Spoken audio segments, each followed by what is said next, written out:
Mee eegallaa har'a waa irraa dubbachuu deemnu waa'ee jechoota sagalee hudhaa qaban kanarraa dubbanna jechuudha.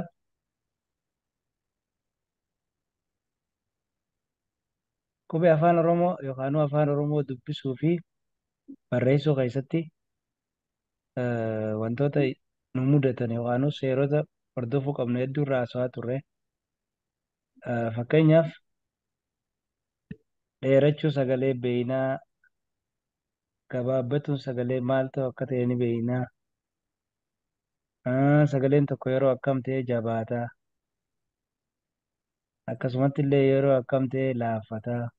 Kana seerota kana amma isin hundinuu ni beeytanii yeroo dubbisaa illee itti fayyadamtan. Akkasumatti illee sagaleen tokko yeroo akkamitti irra butaa ta'a, irra butamaa waan jiru kana hundaa'u ni beeytan jeetii yaada. Sagaleen tokko yeroo akkamitti dheerataa jennaan.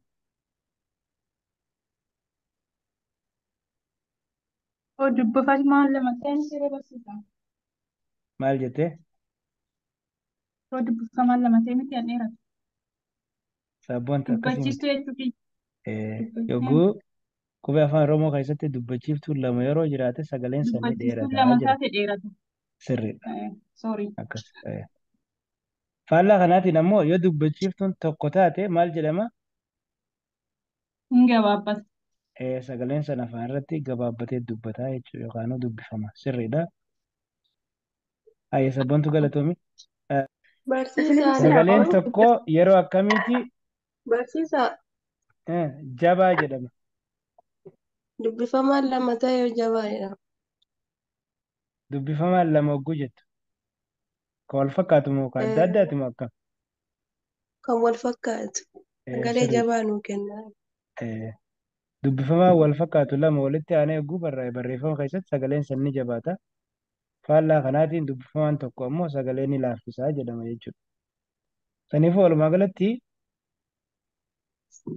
jabaachuu fi laaffachuun sagalee dubbifamaa irratti hundaa'a. Dheerachuu fi gabaabbachuun ammoo dubbachiiftuu irratti hundaa'a waan jiru barumsa keenya amma duraarraa ni yaadatan jechuudha. Seerri biraa kan nuti hordofuu qabnu irra butaadha. Sagaleen irra butaa ta'udha. Mee yeroo akkam irra butaa ta'a sagaleen tokko eenyuun naan?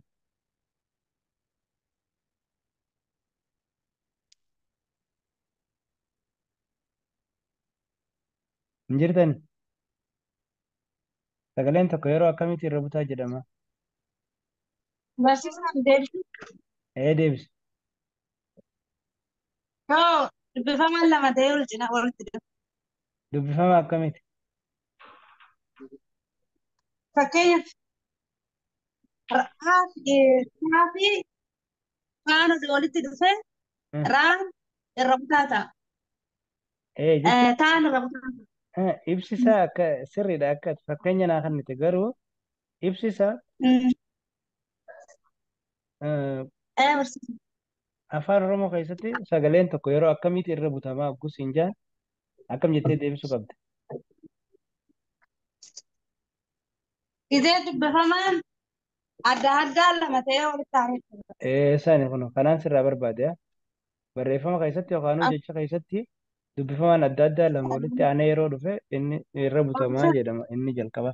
Kanaafuu kanneen hundaa'u fakkeenya wajjin barannee jirra ni yaadattanii mee har'a gabaabsinee jechoota sagalee hudhaa qaban kana ilaalla jechuudha. Hudhaa gabaabsinee hiikaa gabaabaa tokko lafa hin keenyu mee bal'ifnee xiqqishoo waa'ee isaa jechuun hiikaa hanga tokko lafa keenyee bira dabarra. Akkas jedha sagaleen hudhaa kan uumamu maal jedhe wanti tokko dubbatamuuf hafuurri somba keessaa bahuuf jedhe yoo adda cituudha jedhe. Argitanii yeroo waa dubbachuu deemnu jechuudha hafuurri somba keessaa bahuu yoo gargar cite maal ta'a jechuudha sagalee hudhaatu uumamaa jechuudha. Wanti inni biraa hudhaan akka dubbifamaa afaan Oromootti ilaalamaa. Amma kun seera jechuudha. Hudhaan maal jechuudha? Dubbachiiftuu osoo hin ta'in dubbifamaa jenna. Haaya, waa lama laalle. Sadaffaa, faayidaan hudhaadhaa yookaan hudhaan maal tajaajilaa? Hudhaan dubbachiiftuu adda addaa lama yoo walitti aananii yoo walitti aanan addaan baasuufis ni fayyada. Argitanii? Hudhaan dubbachiiftuu adda addaa lama yoo walitti aanan adda baasuufis ni fayyada. Kabiraa hudhaan mallattoo kana qaba. Mallattoo asii argitan kana mallattoo hudhaati barreeffama keessatti kana beekuu qabna. San bira dabarree dubbachiiftuun lamaa ol walitti aananii yoo dhufan yoo barraa'an jechuudha. Dubbachiiftuun lamaa ol walitti aananii yoo dhufan gidduu isaanii seenuudhaan jechi tokko akka hiika argatu. Gidduu seenuun akka hiika kennan taasisa yookaan jechi sun akka hiika qabaatu godhaa jechuudha. Kan akkuma isinuu beektan dubbachiiftuun dheeressuudhaaf lama ta'uu qabdi, gabaabsuudhaaf tokko ta'uu qabdi jecha keessatti. Yoo dubbachiiftuun lamaa ol taate ta'u wal fakkaattus haa taatu, dubbachiiftuu wal hin fakkaannes haa taatu, lamaa ol sadifaa afurillee ta'uu dandeessi. Walitti aananii yoo dhufan hudhaan jidduu seenuudhaan maal godha jechuudha. Jechi san akka hiika argatu taasisaa jechuudha.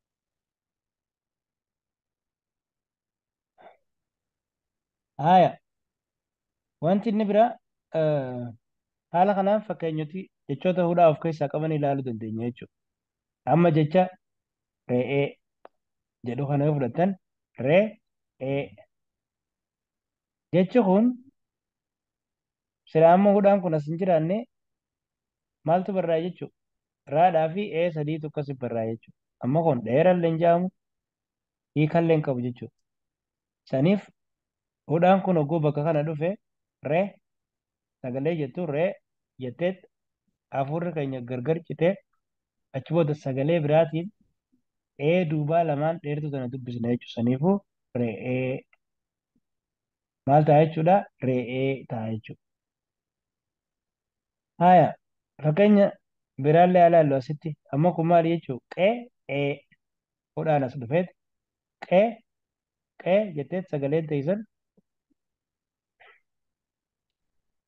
gargar muramti yookaan afurri keessan qee jeet gargar muramee achi booda ee jechi jedhu dheeraan kun barraa'a jechuudha. Kanatti aansinee maal arganna? Sa'a amma lalkana sa'a sa afurri keessan asii gargar dhaabbata. Deebii ammaasii dubbachiiftuu tana hogguu dubbifnu sa'a ta'a jechuudha. Jechoonni kun hundinuu jechoota sagalee hudhaa of keessaa qabanii asitti illee yoo ilaaltan amma har jettaniit saniif ammoo hudhaan dubbifamaadhaa fi dubbachiiftuu jiddullee ni gala jechuudha. Dubbachiiftuu wal fakkaatan jiddullee ni gala. Akkasumatti illee dubbachiiftuu wal hin fakkaanne jiddullee ni gala jechuudha hudhaan. Kanallee yoo ilaaltan amma jecha asitti mi'a jecha jiru argitan. Saniifuu as keessallee maaltu jira jechuudha? Hudhaa jira jechuudha. Asitti amma maal hubannaa dubbachiiftuulee garaagaraa lama ta'uu waliin fakkaanne jidduu hudhaan seenee waan jiru argaa jirra. Haala wal fakkaatuun asitti illee ji'a sagaleen keessan jeet muramee achi booda immoo sagalee gabaabduu sana dubbifna jechuudha. Wanti kun haala kanaan itti fufa jechuudha. Haala kanaan haala amma barree kanaan mee waliin dalagaa deemna jechuudha. Maal goona? Gilgaala gabaabaa tokko dalagaa deemna jechuudha. Maal jedhaa gilgaalichis isin hundaatu hirmaata. Jechoota siif kennaman irratti hudhaa galchuun jecha sirrii ta'e barreessi jedha. Haaya waliin taanee dalaynaa jechooti nuuf kennamanii jiru. Fakkeenyaaf hudhaan qabanii haala kanaan yoo amma jechi kun taa'e yookaan barreeffamni kun yoo taa'e jechuudha. Oo lamaa fi ee tokko akkasi jira. Waa takka waan jechuu ni dandeenyu hin qabnu amma barreeffama kana. Saniifuu bakka takkatti garuu yoo hudhaan galee wanti kun jecha hiika guutuu qabu ta'uu danda'a jechuudha. Saniif jecha kana laallanneeti eessatti yoo hudhaan galee sirnaan jecha kun hiika qabaata waan jiru irraa aswaa deemnaa waliin dalagaa deemna jennee saniifuu eenyu nutti himame hudhaa eessa gooneeti jecha kana hiika gaarii Ana hiika barsiisa. guutuu itti goona haya Ana ayyee bakka eenyuuf eenyu jidduu qubee kamiif kam jidduu oo lamaan dheeraa ta'e hedduu galachuudha. Oo saniifuu xiqqaadhaa fi akkasitti ho'ee haya haala kanaan haya oo lamaan barreessineet deebinee hudhaa hudhaa goone achi galsinee booda goona miti haya haya akkasitti barreessinee jechuudha oo lama barreessinee hudhaa jidduu goone achi booda yoo goone oo jeeti sagaleen gargar muramee achi booda ija oo'e amma hiika qabaate hiika qabaate jechuudha. Haala kanaan bakka hudhaan seenuu qabu laalaa jechooti arma booda dhufan hunda isaanii irraa hafne jechuudha. Barsiisaan kan gaarii ba'uudha. Sabboonti boofe Ba'uudha. baay'ee bakka. Okay. Haya jechoota biraa lamaffaa itti fufii ta'ee haadhaa fi hedduu.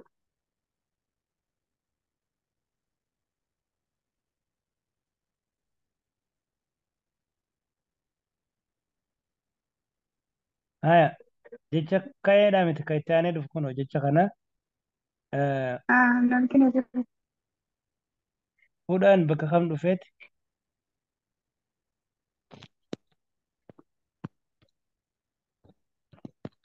bakka kam dhufuu qaba Duraadhaa hir haya hir hir jeeti achi booda hudhaan dhufe hir isuu hir isuu hir'isuu. akkasitti hudhaan yoo bakka kana dhufe jecha kana hiika sirrii akka qabaatu godha jechuudha. Haya okay mee jecha biraa jira kana haya kana eenyu jaalame Ni yaala barsiisa. haya yaale Okay. isaaf eessa jidduu seena hudhaan Hudhaan bira seena. Hedduu jechuudha. haadhaa fi jidduu jechuudha. Saniifuu amma haala kanaan rarra jennee hudhaa goone yoo goone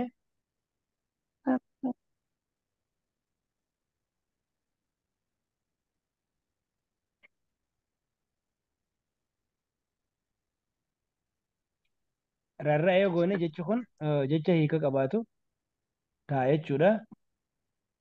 Haya haala kanaan kanas eenyutu nuu hima Qexxaan illee kan himamu. haya deebisee Qexxaan illee haadha aanee jedhumarra fa'aa jechuu qala. sirriidha haadhaa fi jidduu jechuu saniifuu asfinnee har jennee har ca jennee irra bunnee har ca jennee hudhaa goone harca'e jennee jechuudha. Saniifuu amma haala kanaan qubeen kun nuuf dubbifama yookaan barreeffamni kun haala kanaan jecha hiikaa qabu ta'a. Garuu haala asii jiru kanaan barreeffamni kun hundi isaatu hiikallee hin qabu akkatti dubbifama illee hin qabu jechuu gariinsa. Saniif bakka kanaan hudhaatti goone takkatti hafte kan argate. Sirreessuu dandeenya jechuudha. Okay, haala kanaan qubee takkitti haftee barreeffama tokkichaa jiru kana fuudhaan bakka kamitti akka galu irraa dubbannee garatti aanu dabarra jechuudha. Haa itti fufa. Saniifuu Barsiisa ka'ee. hudhaa kaa fi akkasumatti jidduu haa fi jidduu dhufaa ka'ee jedha jechuudha. Haala kanaan hiika qabaataa jechuudha.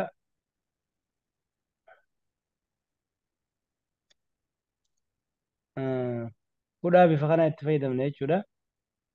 Haya hirmaachaa deemamee kana.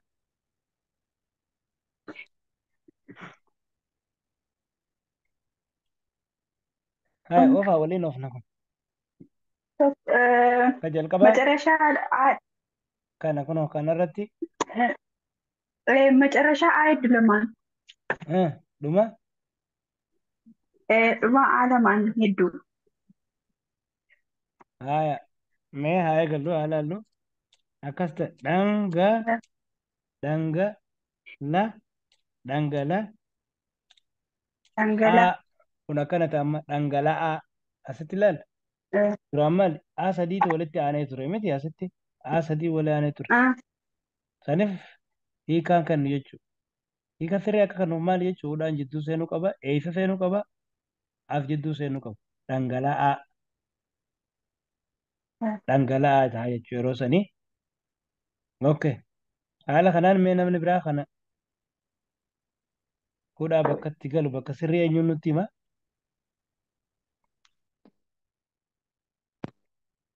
Isin hundi beekuu qabdan kana ni beeytanis duraanis. Saniifuu eessa galame?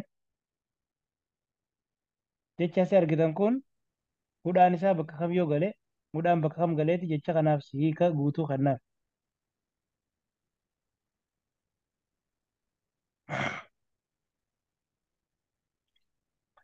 Barreeffamni kun akkana sirriidha.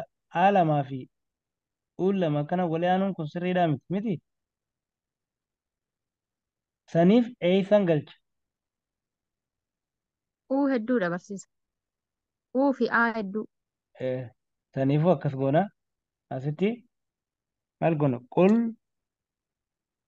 qul jenneeti qulqullaa eegi jenne booda hudhaa goone achi booda uuta jechuudha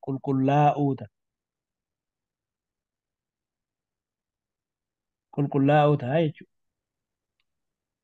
Haaya kanoo amma akkasii argitan maaliif maaltu jira jechuudha haadhaa fi walitti aananii jiran amma kunillee maali waan hin taane jechuudha. Seera keessatti haala kanaan barreeffamni hin jiru jechuudha. Saniif bakka hudhaan seenuu qabu jira eessa seenanatti himaa deemtan. haadhaa fi hedduu Haadhaa fi jidduu seenaa yeroo san maal ta'a jechuudha. Boo jeeti boora achi booda hudhaa gootanii sagalee biraatiin jettanii boora'ee ta'a jechuudha. Haaya asitti dabara.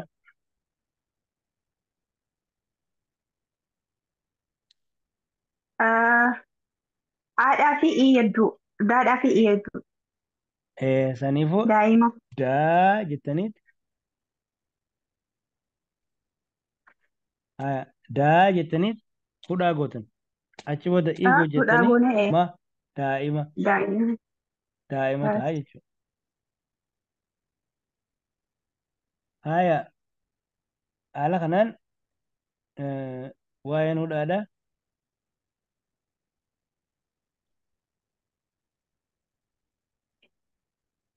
Itti fufaa.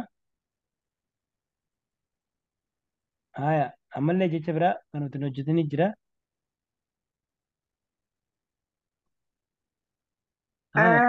boba'aa Saniifuu hudhaan eessa seename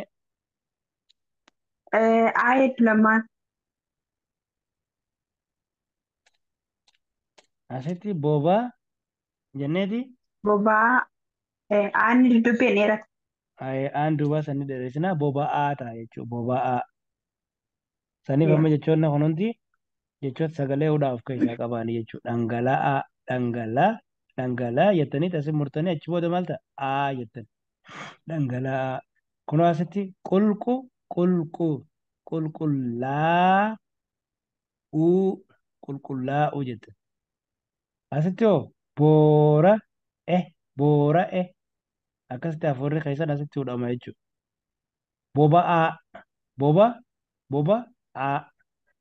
Kunoo daa'ima, daa'ima jettanitti haala kanaan waan kana sagalomsan jechuudha. Yookaanuu dubbiftan jechuudha. Haaya, kunilleen akkasuma hudhaa barbaada. Asitti dubbachiiftuu afuriitu walitti aanee jira. Lama lamatu wal fakkaatu jechuudha. Saniif maal godhuu qabna? Ta'uu Jenneetti dheeressinee achi booda haadhaa fi weedduu. Ta'uu xaa'oo ta'a jechuudha. Xaa'oo ta'a jechuudha. Haaya. Ammallee itti fufuu dandeenya. Jechi kunis hudhaa bakka itti barbaadu qaba. Innis eessatti hudhaan isaa baay'ee baay'ee jettanii yee achi booda hudhaa gootanii baay'ee jettanii jechuudha. baay'ee Haaya. Jechi biraa kana. Okay, jechi kunis amma maal qaba jechuudha. Asitti hudhaa qaba. dubbachiiftuu sadiitu Mi'aawaa walitti aantee jira. Lamatu wal fakkaatuu fi takka haadha isaanirraa adda taate dhiyeessu. saniifuu mii jenneet achi booda hudhaa goonee Mi'aawaa mi'aa waa goona jechuudha. Okay, kun haala kanaan hiika argata. Okay, asillee kabraa jira. Haaya, kabraa jira asitti. haadhaa fi yedduu. Asitti amma Ajaa'iba. ajaa jenneet Dhiba. ajaa jenneeti Ajaa'iba. ajaa'iba ajaa'iba jenna jechuudha. Haaya, itti fufa. Kunis hudhaa isatti argata. Du Duudhaa fi jet aadessuu. yeroo bitaa Du'aa. qabatee du'aa. Okay, hudhaa hudhaa fi Aayeddu. lamaan jidduudha. Hudhaa tokko qabaata jechuudha. Du'aa. Haaya, itti fufa kunoome yaa Haadha yaa'e. yaa jeeti Yaa'e. hudhaa qabaatee achi booda jedha yaa'e. Yaa- Kunis eessatti hudhaa qabaataa qal jeet La qala. hudhaa qabaatee qal'aa Laan gabaabata. qal'aa qal'aa ta'a jechuudha. Qal'aa. Haala kanaan jechoonni sagalee hudhaa qaban bifa kanaan hubatamu jechuudha. Waan isiniif hin galiyyoo qabaattan asirratti gaafii gaafachuu dandeessan jechuudha. Waan sagalee hudhaadhaa wajjin wal qabate waan isiniif hin galle yoo jiraate gaafilee teessan kaasuu dandeessan. Isinii galee isin hundaaf Barsiisa. namni hin galiniif Barsiisaan hin fahamne naaf hin galle yaani gatiin inni irraa ture natti fakkaata. waa'ee leemuu Limuu si beekee haa leemuu ta'e siin beekaam sagaleen akkamitti akka haaseemu dilana haaseemu jiddummaan hin dhaabina. Reef dhufaatti barsiisa kanaaf. rakkoon qabu ishii jedha nan dhaggeeffadha amma sirri deebi'e. Laali waa'een sagalee hudhaadhaa kuni asirraa kaate dubbiilla. Tokkoffaa waa'ee hudhaadhaa waan beekuu qabnu sagaleen hudhaa kan uumamu wanti tokko dubbatamuuf hafuurri somba keessaa bahuuf jedhe yoo addaan cituudha jedhe namni tokko dubbii takka dubbachuudhaaf ka'ee hafuurri sombarraa bahu yeroo adda citee adda cite sagalee hudhaatu uumamu. Hudhaanuma beeytanii isinuu bara. Hudhamuu ni beeytanii yeroo nyaata fa'aa nyaatan. Namni yeroo Een beekne. nyaata nyaatu hogguu hudhame maali jechuudha? Sagalee sana adda kuteeti jidduudhaan dhaabbata. Sanuma jechuudha. Hudhamuun akkasuma. Okay. Saniifuu hudhaan amala isaarraa akka dubbifama afaan Oromootti ilaalamu. Hudhaanii fi wanti inni biraa waa'ee hudhaadhaa waan isin beekuu qabdan maali? Dubbachiiftuu adda addaa lama yoo walitti aanan adda baasuufis ni fayyada hudhaan kun. Akkasumatti illee hudhaan mallattoo akkana fakkaattu qaba.